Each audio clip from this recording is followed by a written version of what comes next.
Bernama Radio, stesen berita bisnes pilihan anda. Baik, seperti yang dijanjikan, pada waktu ini kita bersama-sama dalam program Temu Bual Radio. Dan hari ini kita nak bawakan topik tentang Hari Penderma Darah Sedunia.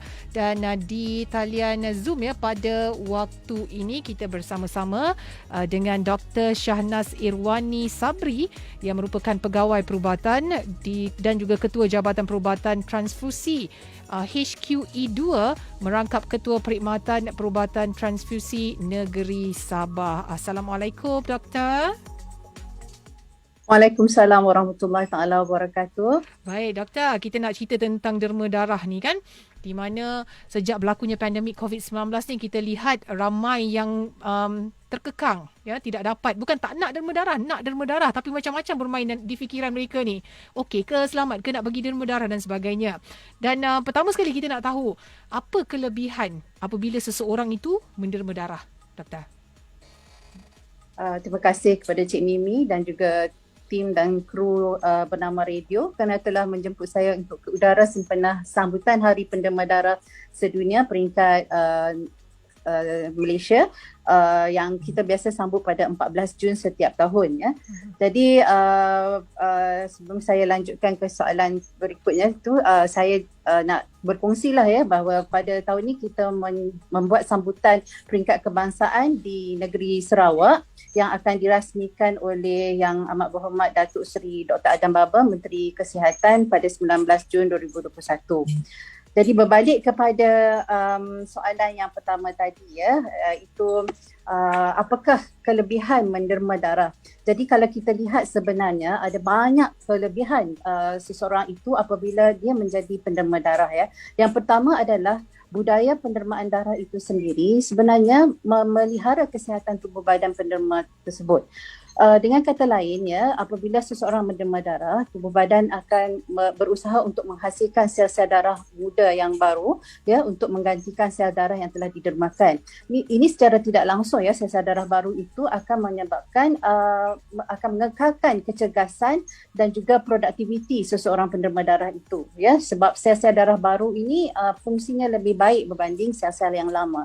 Itu yang pertama. Yang kedua, setiap beg darah yang didermakan itu menyelamatkan kita nyawa kerana setiap beg darah yang didermakan akan kita proses kepada sel darah merah, platelet dan juga plasma. Jadi ada 3 pesakit yang dapat memanfaatkan setiap kali pendermaan.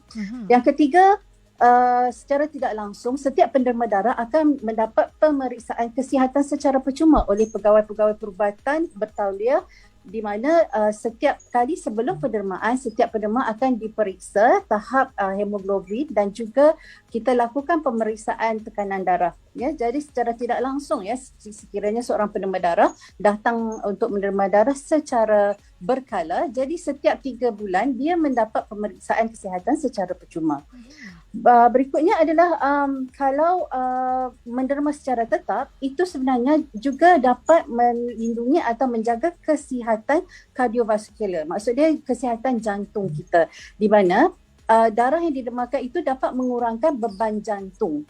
Jadi itu juga adalah salah satu daripada kebaikan pendermaan darah. Sebenarnya banyak lagi, ya, kajian yang telah dilakukan, termasuklah, ya, pendermaan darah itu juga dapat membakar kalori sekitar 600 kalori setiap kali pendermaan, ya.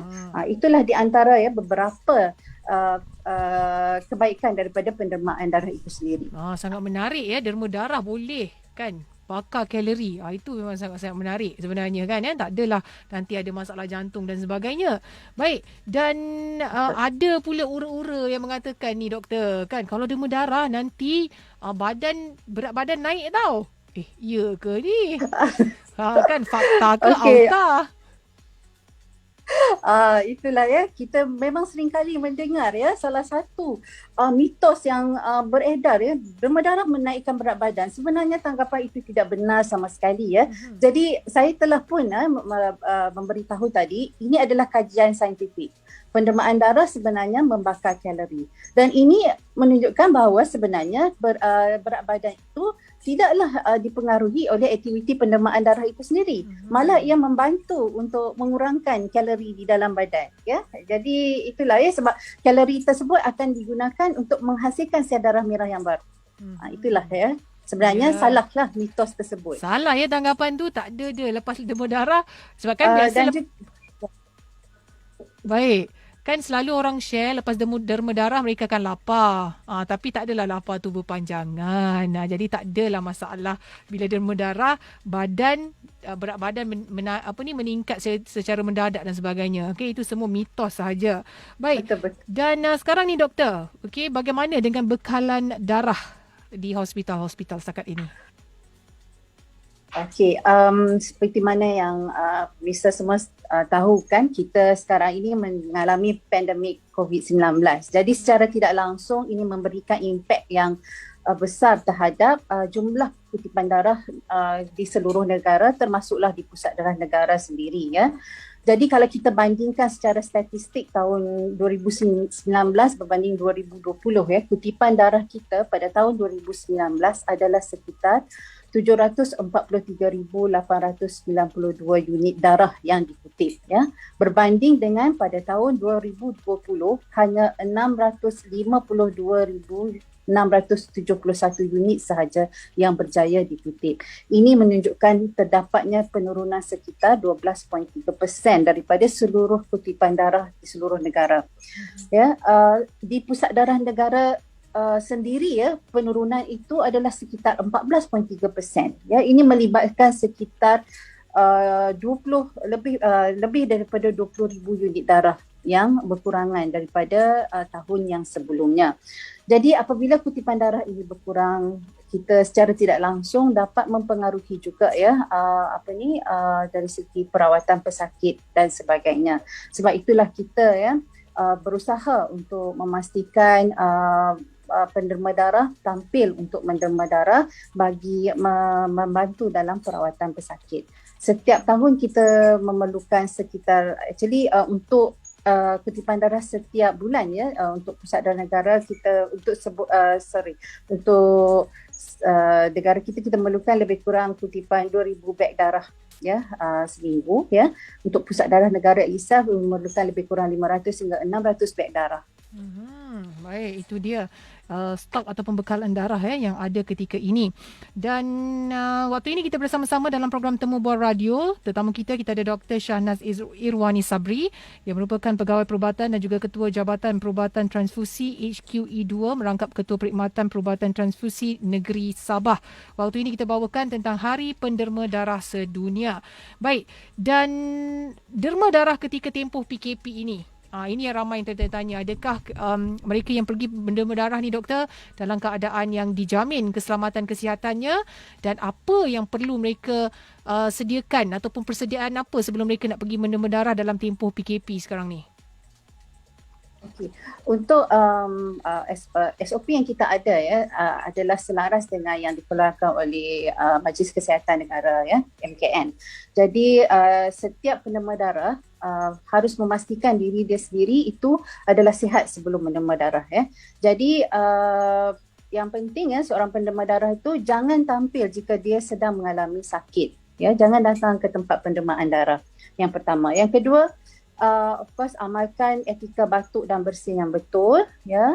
And then pemakaian pelitup muka adalah penting. Dan saya nak ingatkan juga ya, setiap penderma darah yang datang menderma darah, pastikan anda melakukan imbasan MySejahtera dan penilaian kesihatan kendiri dilakukan sebelum datang ke tempat pendermaan darah ya. Dan di tempat pendermaan darah itu sendiri kita mempunyai SOP kita ya. Kita juga melakukan pemeriksaan suhu badan penderma darah ya, dan juga ya kita juga melakukan sanitasi di tempat-tempat tempat pendermaan darah itu sendiri. Jadi para penderma darah tidak perlu risau ya, sebab setiap SOP yang kita jalankan itu adalah berdasarkan MKN dan juga yang diluluskan oleh Kementerian Kesihatan Malaysia. Jadi tak perlu risau ya. Yang penting apabila anda tampil untuk menderma darah, pastikan ya setiap penderma darah itu membawa ya, yang pertama pastikan membawa buku pendermaan darah ya, and then of course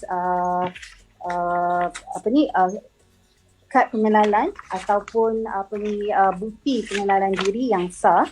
Yang ketiga adalah surat daripada Pusat Darah Negara yang mengatakan anda datang untuk pendermaan darah Ya, itu adalah beberapa data yang diperlukan untuk setiap penderma darah yang sedang datang untuk menderma darah. Baik, itu dia ya yang persediaan yang perlu dilakukan oleh mereka yang nak pergi menderma darah, dan jangan risau, okey, kita boleh menderma darah dalam keadaan yang selamat sebenarnya ya, melainkan kalau kita sendiri tak sihat, jadi kita tak perlu datanglah lagi untuk menderma darah tu.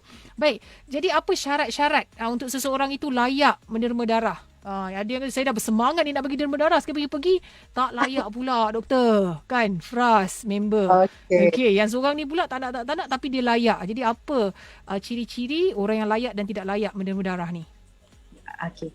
Okey, ciri-ciri yang utama adalah satu, mestilah penderma itu sihat tubuh badan. Ya. Yang kedua, dari segi umur berusia 17 tahun hingga 70 tahun. Ya. Bagi penderma 17 tahun, ya, pastikan mesti ada kebenaran daripada ibu bapa ataupun penjaga lah. Ya. Jadi 18 tahun hingga 60 tahun untuk penderma baru. Bagi penderma darah tetap yang pernah menderma sebelum ni, ya, 17 tahun hingga 70 tahun, ya, usia boleh menderma darah. Ya, bagi mereka yang berusia 61 hingga 70 tahun, mereka memerlukan saringan kesihatan tahunan, ya, yang disahkan oleh Pegawai Perubatan sebelum mereka layak untuk menderma darah. Jadi yang berikutnya adalah berat badan. Pastikan berat badan minimal adalah 45 kilogram, ya, ke atas. Tidur minimum 5 jam, ya, dan juga tidak mempunyai masalah kesihatan.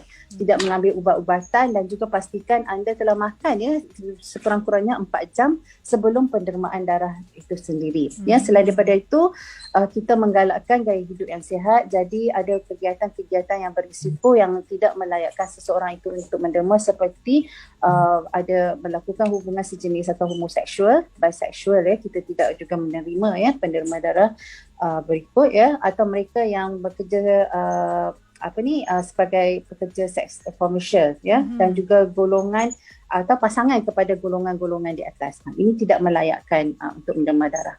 Dan bagi penderma darah yang pernah menderma darah, pastikan jangka masa selang di antara pendermaan darah itu adalah lebih daripada 58 hari untuk datang menderma darah. Ya, itu dia ya.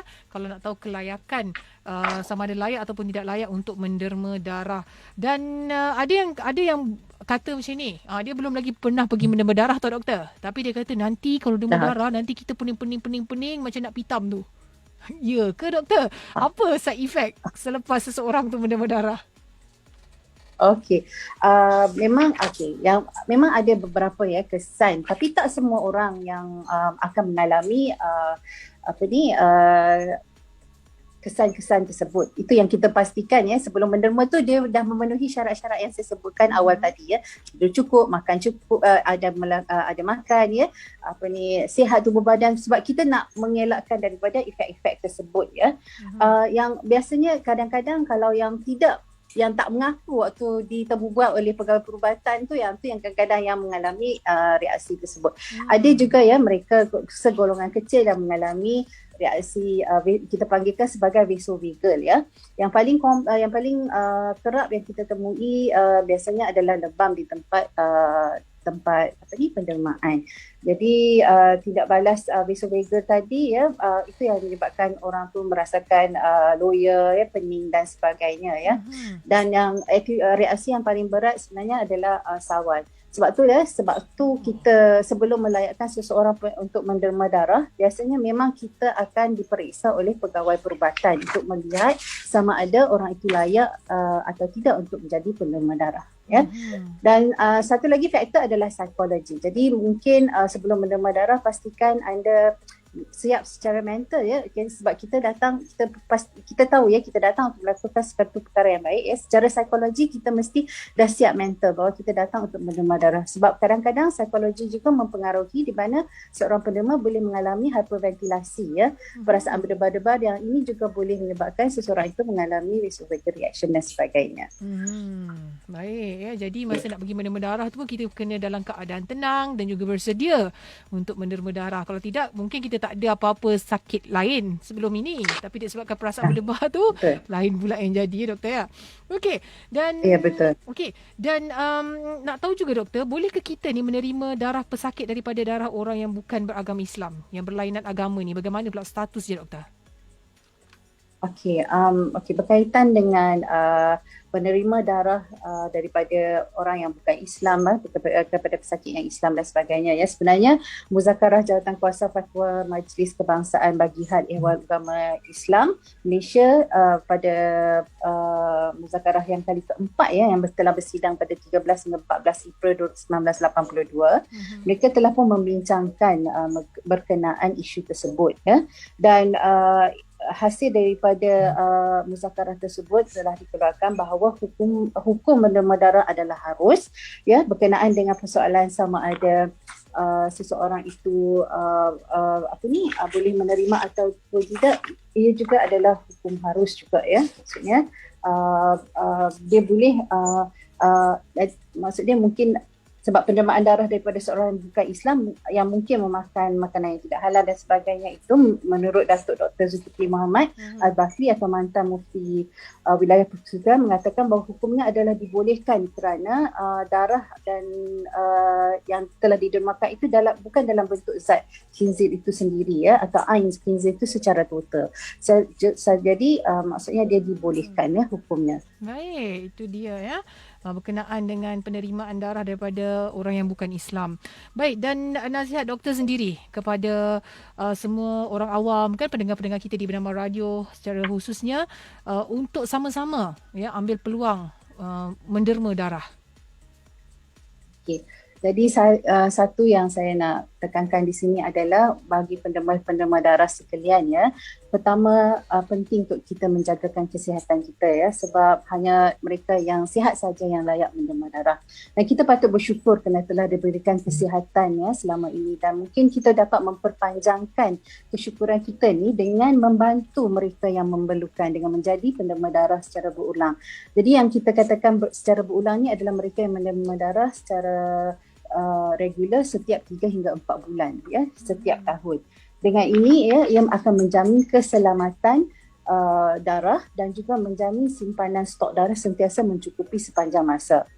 Ya, selain daripada itu, jadi saya menggalakkanlah, ya, masyarakat untuk menjadi penderma darah yang pertama. Yang kedua, masyarakat juga boleh membantu dari segi mempromosikan, ya, kepada rakan taulan, ya, dan juga ahli keluarga untuk menjadi penderma darah, ya.